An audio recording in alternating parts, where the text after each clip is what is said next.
All right, one thing I want to tell you, or I want to point out to you, as we were closing the last time, if you remember, Don said, well, there might be a 16-year-old that does not respond immediately, and it may be when they're 20 or 25 and they don't have to spend years in bondage and so on. One of the things I want to impress upon you, and I want you to recognize this power that you have in Christ. If I've got a student who has either got a horrible view of themselves and what they feel about themselves at the moment, and they have a horrible identity, and they don't have any adults in their life holding a crown over their head, that the incredible power that God expresses through you when you're with them cannot be understated. They can begin to believe you as the representative of Christ. Christ's life in you can convince them of things they could have never bought before. Because they might have so many influences on the outside of them that just don't confirm the reality of what's going on the inside of them. So that's the first thing I want to point out to you, that you have a significant impact, and it's more than just you're a good person or you're a nice friend. It is the life of Christ being expressed towards you to them. One of the reasons that we have a belief that some of these harder concepts can be bought, and I'm not trying to take away their own personal responsibility, or not responsibility, but their own interaction with God and Him bringing revelation to them. But when you look at them and you say, I have bought into the idea that obeying, even though it may cause chaos, is the thing that satisfies me. First, by what you communicate to them, the words you say, but the fact that your spirit is in agreement with Christ's spirit is an incredibly powerful tool to get them to move off the dime of where they're at. For instance, and let me just make this real, with Don in relationship to his dad and that whole thing that was going on there. Can you imagine the incredible power if he said, you know what, I know one adult that actually buys that Christ can do something in you when a person is treating you improperly and wrong and offending you. And he actually buys that Christ is so powerful that as I'm plugged into Him, so to speak, that He can settle in me and give me a sense of value and focus and purpose and direction, even though everything else around me is doing something different. I just don't want you to underplay the power of what Christ can do in you by your mere presence. It's not because you're something. It's because of Christ's mere presence in you. But it is a living, breathing, active person who can buy into this stuff. You with me? All right. So with that said, let's move along. We're going to cover the last two here. So we said add, no offense, plus losing your life equals life to everyone. And so I must deny myself, take up the cross. Secondly, I need to subtract, and the idea is I need to subtract out Satan's voice and buy into God's voice. Now, the only thing I wanted to cover on this is I encourage you strongly to sort of summarize all that we would have talked about, and we gave you a list of what God's voice sounds like and Satan's voice. We encouraged you to actually go ahead and give some examples of what that would be like. But I want you, when they come back in, there's a nice, this is nothing big, but there's a crucial thing that you can do for them each time they come in that will give them, if you will, the practice with, thinking through with whether or not they've been hearing Satan's voice or their own voice. And so let's say that Don comes in, or Hannah comes in, or Stretch comes in, and each time they come in, as I'm talking with them about how their week has gone, I might just ask them, listen, have there been any times when you think that you were sort of spiritually under attack, that you felt like you were in a war zone with your emotions and your thoughts? Because remember I talked to you about how it's important that we judge our thoughts and emotions. We've talked about that several times now. And ask them to identify a time when they thought that they were in the middle of that war, so to speak. You with me so far? You understand what I'm saying? All right. And they are likely to say, well, man, I didn't even see that thing coming, and I was doing something stupid before I even thought about it. Well, welcome to the rest of the world. But what we want to do is, what would be beneficial for them is to go back and say, okay, let's just kind of track back before you actually had the error where you're telling me where you lost the war. let's go back and think about what were you thinking and what were you feeling as that event came about. And just go back and have them, and again, we're not asking them to live in the past. Our only goal is to encourage them to understand the difference between the enemy's voice and Satan's voice. We can give examples of our own, but again, we've got to make this incredibly concrete for them as we're working with them individually. So, I mean, it can be as simple as this, and I'm not trying to oversimplify, but, I've been picking on Matt all week long. So let's say Matt's out on the beach. He's got his board, and he's just been talking to this guy, and he spent all day surfing with them, and the surf's dying down, and they go back in, and they're doing whatever surfers do when the surf dies. I don't know what you guys do with yourself after that, but at any rate, so you're just sitting yakking with this guy, and the kid you're talking with, or guy you're whoever, you just say, hey, look, man, you look pretty down. What's the deal? I thought those were some awesome ways. I figured you'd be pretty psyched. Well, yeah, those were awesome ways, but I tell you what, I've just had it. Well, really? What have you just had it about? And they're dialoguing back and forth, and he's got some time and energy to him. We're not just going to drop this on him. Well, let's say that he's already had a conversation with this person about God thoughts and Satan thoughts. God's thoughts to you, in Psalms 139, say that God's thoughts to you are as numberless as the sands are of the sea. That's a lot of thoughts.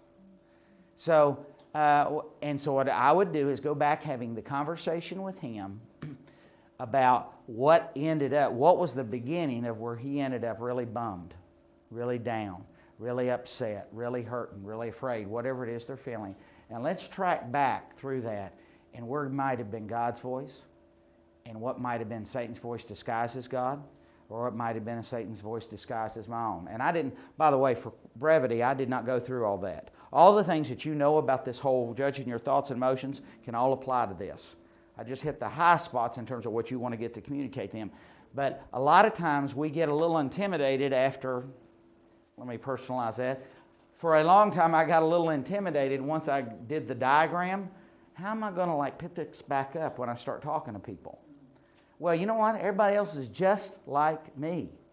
They can be deceived in their thoughts and in their emotions. And here's our point, that we want them judging their thoughts and emotions. So what I encourage you to do is go back, pull out, okay, you were feeling this, and this. Okay, let's see.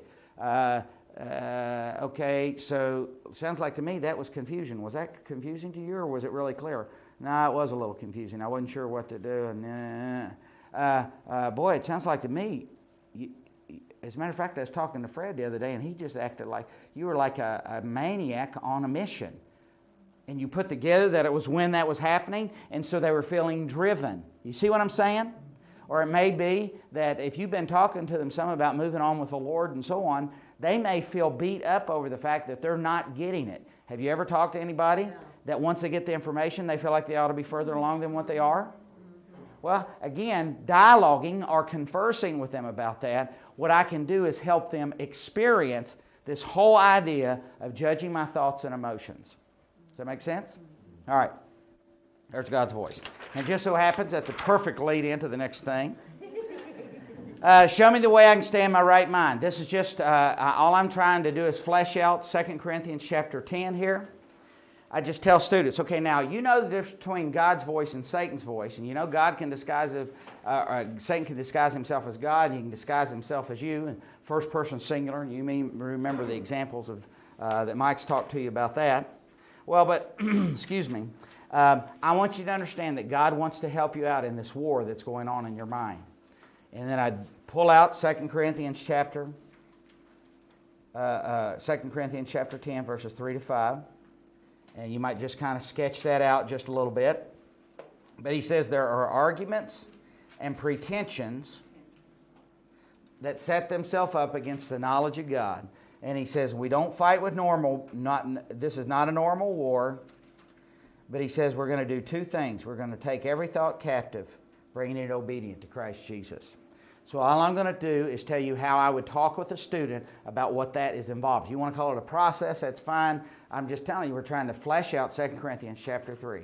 What would it possibly mean to take every thought captive? Well, I say, listen, let's just use an analogy of prisoner of war. When there's a prisoner of war, this is the kinds of questions you ask. The first one you're going to ask is, who are you? Well, I just taught them how to do that. Because they now know how to tell the difference between God's voice versus Satan's voice. Right? And again, you make that as concrete as you can get it. Oh, who are you that's talking? Yeah, who are you that's in my thoughts and emotions? I'm having thoughts and emotions. Some of them seem okay, some of them don't seem okay. Maybe some of them seem in control, some of them not out of control. So who are you? In other words, in a prisoner of war, you ask, who are you? I'm saying, am I hearing from the enemy or am I hearing from the Lord in this thing? How am I going to decide that? Well, we just talked about it in a very concrete way. And I'm telling you, this is a very freeing way to approach this with people. Because it's concrete. You know, there's a lot we talk about that's a little abstract. Satan is, which as much cunning as he has got, he doesn't do new stuff.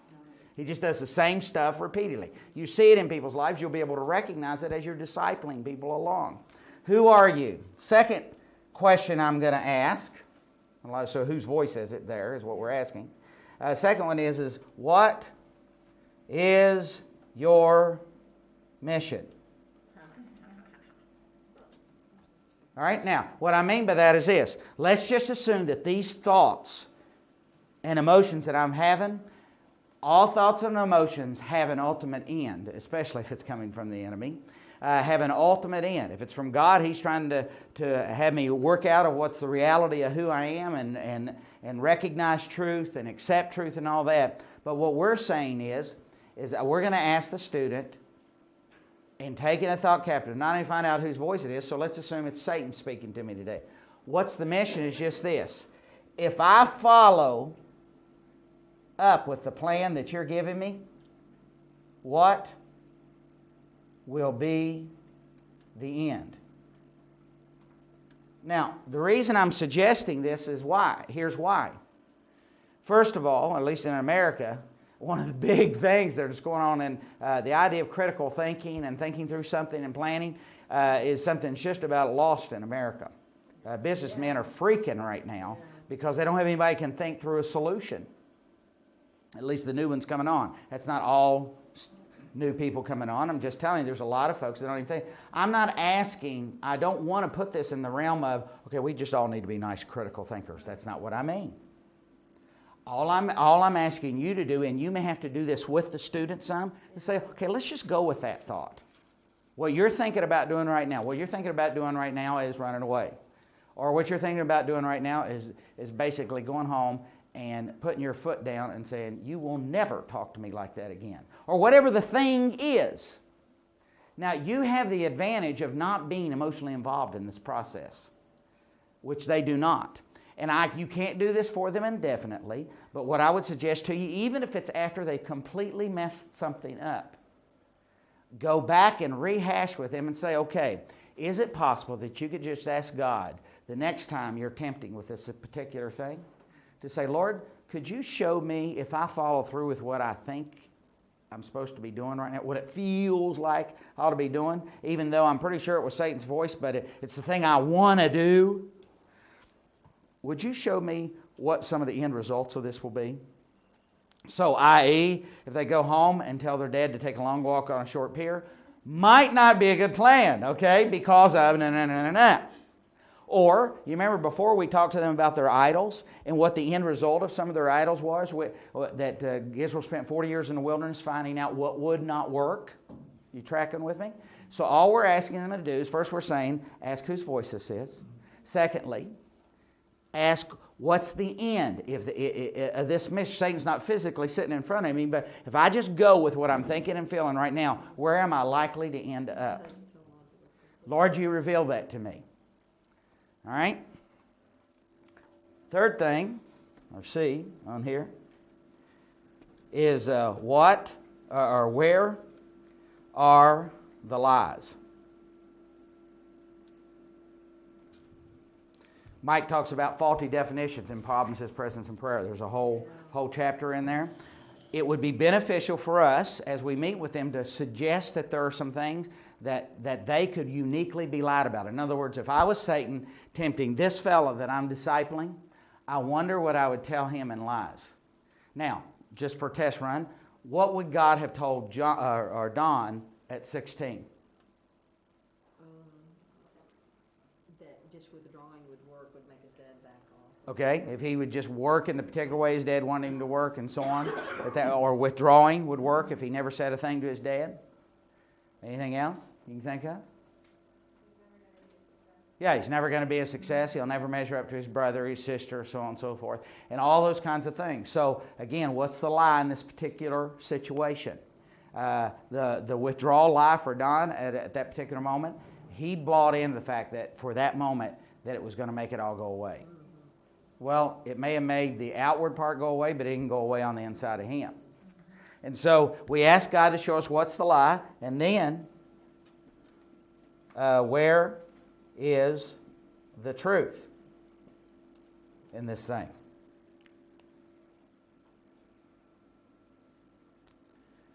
Now, I'm not looking for a formula. That's not my point.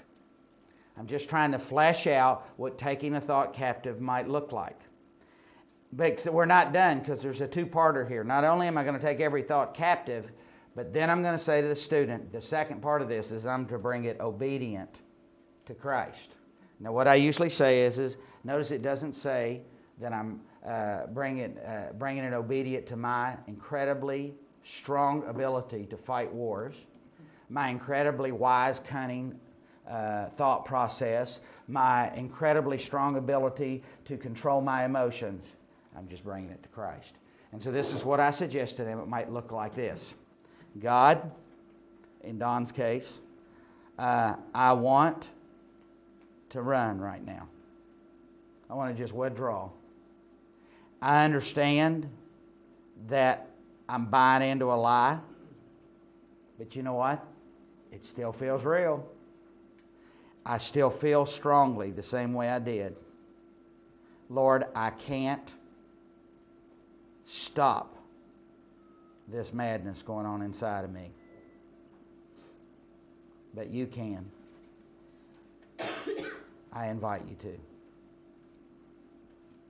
Now, a couple of practical things I point out. First of all, the reason I can live with this is I'm not trying to make them do something to get better. The end result of this lies at the feet of Jesus. Because here's the thing. I understand a lot of stuff that I still do not cooperate with Christ on. A lot.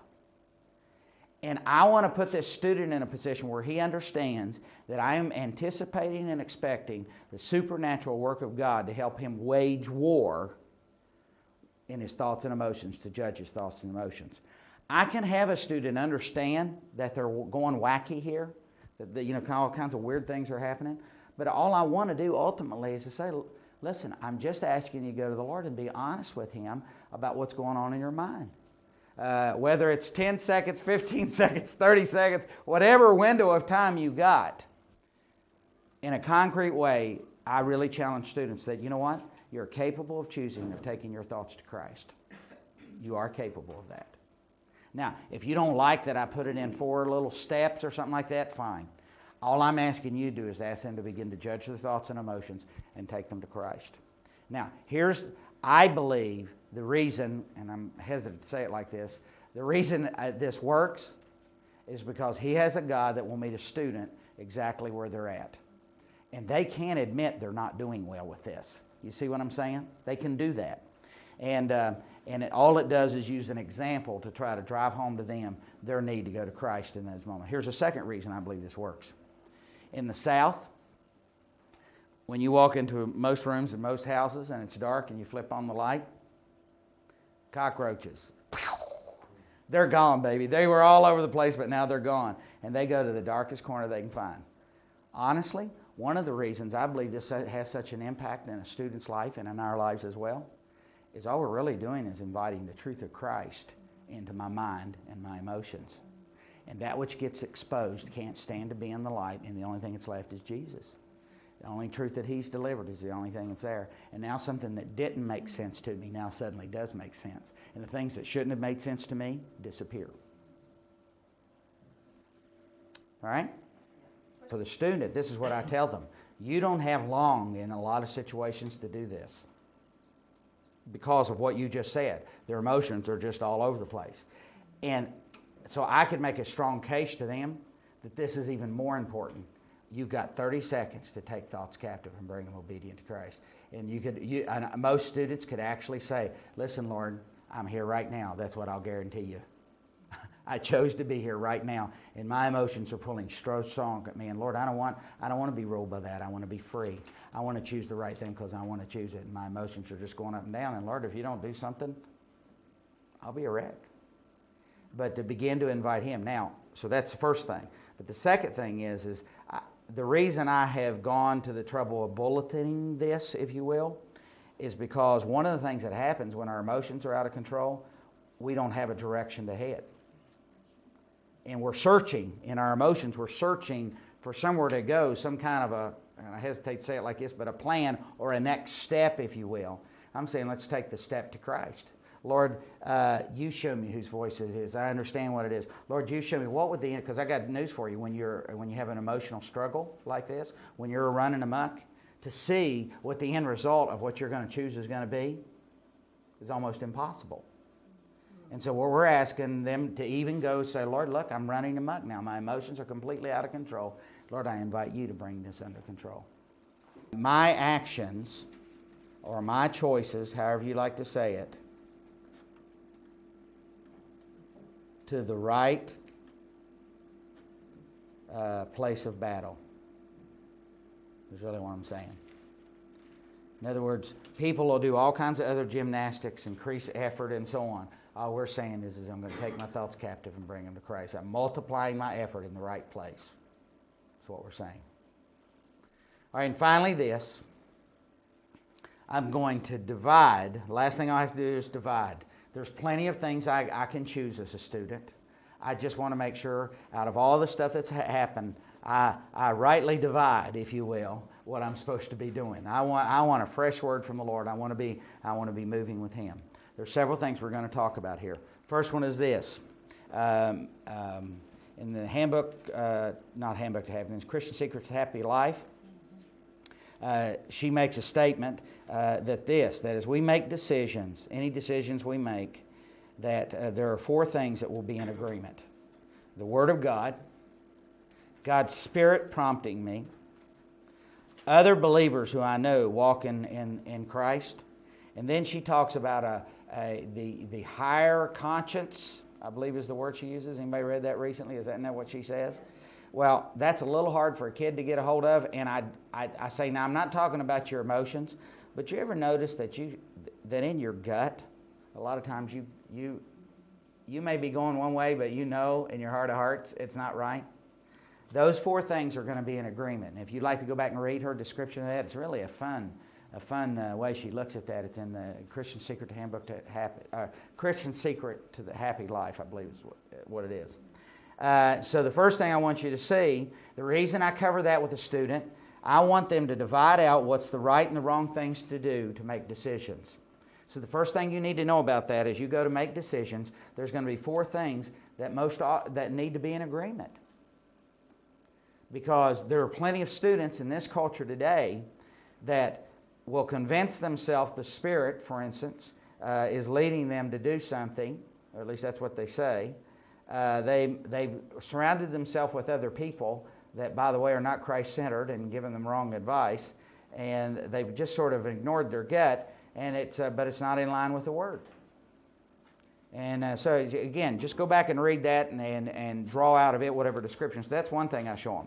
Second thing I'm showing is when we make a decision, and this is something Mike told you the other day, it's going to be real simple. First of all, we're going to look at the pros and cons. And, of course, they might say, well, they told us to do that in school, except there's a difference. We know that here I am with the body of a man, the soul of a man, but the Spirit of Christ in me. And if I invite Christ to help me look at the positives and the negatives, He's going to be moving and working in my mind, will, and emotions. So it's not just that we're writing down all the ways out, back and forth, but we're assuming that Christ's very real life, because the door is open, I've invited Christ to help me look at what's going on. Does that make sense to you? Okay, and that's all we're saying is to a student. You already have all you need to make this decision, is what we want to say to them. we're anticipating that God is working in my thoughts and emotions. He's going to uniquely express Himself through me. Number 2, do you remember what number 2 was? It has to be fun. If you're weighted out and that's about even, you do what's fun. Well, that'll be good news for them. Number 3, you make a choice in a short period of time. Mike said make a choice today. A lot of times I'll tell a student, especially if it's a bigger one, I'll say, hey, look, this is what I want you to do. This is a 2-part deal. I want you to look at the pros and cons and ask God for 7 days about moving. Now, I don't care about the time frame. Sometimes there's an appropriate thing in terms of what has to be done and data has to be gathered or something like that. But I want you to make a choice, and I call it a sub-choice, in 7 days. You make your sub-choice, and then the second part of this whole choice step is look, Jesus, this is what I'm convinced your leading was in moving and all that's happening. And if you don't change my mind in 7 days, I'm moving on it. Now, if you want to make it 1 day and 1 day, I don't care. Just ask the Lord's leading. But the point is we don't want this massive amount of time. Why? Not rhetorical. Why don't we want a massive amount? Yeah, the enemy, indecision, all that. And again, we want to point out to them. So the second thing is that in 7 more days they make the final decision. And the reason we're confident in that is because we're anticipating that Christ is leading us. So 2 weeks is what you're... Oh, well, I'm just saying any time time frame. time. What my point is give them a period of time to gather their data. I'm expecting Christ to move and work in me. I make my decision. And the only reason I even give them a second period is because a lot of students want a lot of reassurance about that they're moving in the right direction. And if I'm working with them, then if they've gone and done that, then I'm going to affirm, look, the Lord seems to be moving and leading in that way. Amen. Now, so there's that. Excuse me. And then, of course, the 4th step is you just decide and move. Believing that if there's anything out of the way, the whole thing, what you might perceive to be out of line, Christ is in it. He's been moving. There's 2 more things we show them, then we're done with this. I want to caution them. I usually put a little roof on this guy and draw a window and a door. And this is the old story we have about the kid riding the bicycle. The mama's on the inside. And if this kid rides on the road, she's going to come out every day and lay hands on him. And it's not going to be the blessing. He's going to get a whooping. But on the other hand, and every day he does that, she's going to punish him. She's going to discipline him. But what if, after about 2 weeks of that, he comes in and he rides in the grass? Well, the first day, Mom's going to run out when the ice cream truck comes by and give him an ice cream cone. But when he does it for 30 days, is he going to be getting an ice cream cone? The obvious answer is no. Well, you need to understand something. That a lot of times we want a bunch of direct, hear from God, write it on the wall stuff. But the person who has got the door to Christ's life open, and he's moving in the decision-making process, as we've talked about deciding that it's in agreement with God's word. His Spirit is moving in that thing. That the truth is, God is going to be completely silent because He's thrilled with where you're moving, or at the very least, He's in agreement that it's going to get you to the right place. There's lots of other examples we can use. The idea if we all get hungry, tell a student if we get hungry and I send you to get pizza, but I'm afraid you won't get back. I'll follow behind you, and as long as you take all the right turns, I'm not going to say a word to you. But the big point we want to make with them is don't buy the lie that if God's not talking to you indefinitely, that if you're moving with Him, it's just a part of your normal everyday relationship, and there's not going to be a bunch of bells and whistles going off. That silence doesn't mean you've been bad. That's what a lot of adults have taught students about prayer. And then here's the last one, and this just gets the monkey off of their back. And again, I talked to them about, and I'm trying to be very brief here, I'm going to talk to them a lot about John chapter 10, and He's the shepherd, we're the sheep. Whose responsibility is it to let the sheep know where to go? I think it's 1 through 21. Well, it's a shepherd's responsibility. Sheep are stupid. And so the reason we believe that I can simply go to Christ and say, Lord, move me in the pros and cons. Help me see that. Lord, if there's a direction you want me to go, I submit to that.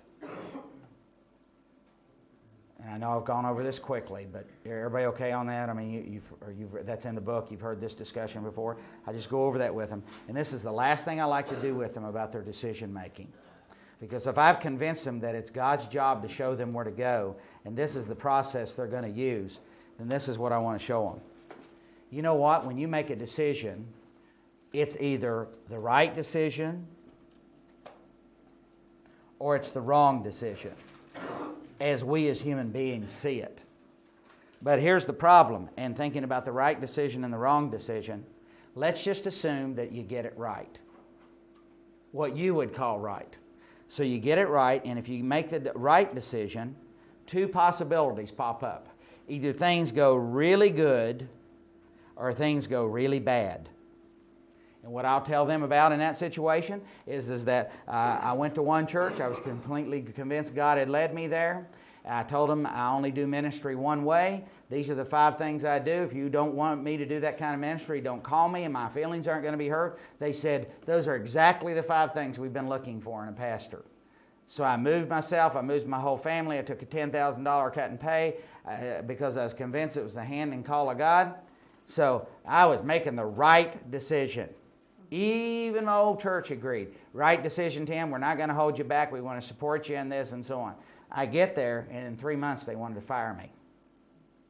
Now, you want to know why? Well, one of them is they asked me to turn a traditional service into a contemporary worship service. And I was going to take 9 to 12 months to do it. They wanted it done in 3 weeks. I told them, no, that's not good. You won't want to do that. Well, guess who took the heat on going ahead and do it? Me. So things weren't working out so good. So you can make a Christ-centered, God-honoring choice and literally all hell break loose in your life. And that's what we want to make clear to them. That making the right choice, you're completely cooperating with God, the pride's gone, you're moving with Him. God may be leading you into a situation that it was the right choice, but the circumstances end up badly. 1, because other people are weird and they're not following Christ. 2, because Christ knew what I needed. Because Christ knew what they needed, He knew they needed to be budged if indeed that was happening. And so the whole thing is we want to make sure that we get clear to them, whether it's a good setting or a bad setting, either one of those situations could happen from making the right decision. If it's a right decision and things go well, the whole time I'm praising God because I'm in the way. You get that? But on the other hand, if it's a bad situation, if I trust in Him and I've made the right decision, I'm still praising God because He's my life. He's my satisfaction. Either way, I end up in the way, no matter what circumstances are. And they go, oh, well, yeah, I can see that. Well, what if you make the wrong decision? Well, guess what? If you make the wrong decision, you can have really good things happen or really bad things happen. So, for instance, I might, do something that's improper and wrong, and the end result, and let's say that I'm sleeping around and I get a gal pregnant. Well, that kid's not bad, but I tell you what, I'm sure paying a bunch of consequences.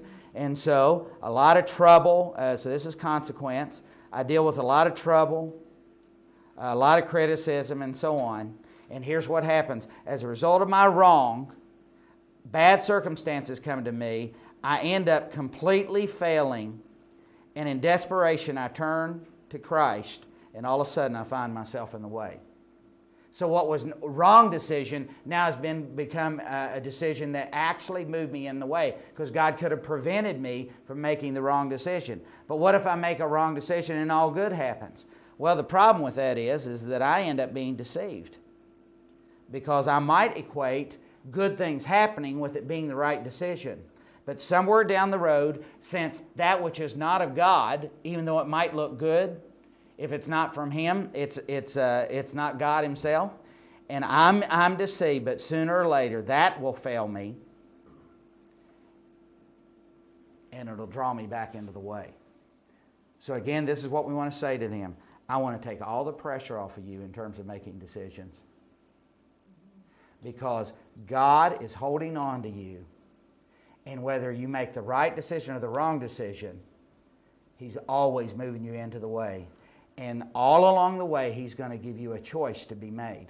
He gives you a choice to be made if you make the right decision up here. Because I can make the right decision right here, have something bad happen, and then if I choose not to draw from Him for my satisfaction, even though I made the first decision right, the choice not to move with Him after the misery hits can pull me out. Can pull me out of the peace of God. And so here I go again. Now God's going to pull me back into the way, but if I don't cooperate with what He's bringing my way, everything has to pass through His hands. So the truth is I can't screw this up. He's going to keep coming after me. Now let me ask you something. Do you think any students would be glad to hear that? This is imperative that you go over this with them. And you go over it again, and again, and again, and again. That this is for the one that's called according to God's purpose and loves Him and moves with Him. And see, then you can really free them up in making a lot of decisions they're going to move on.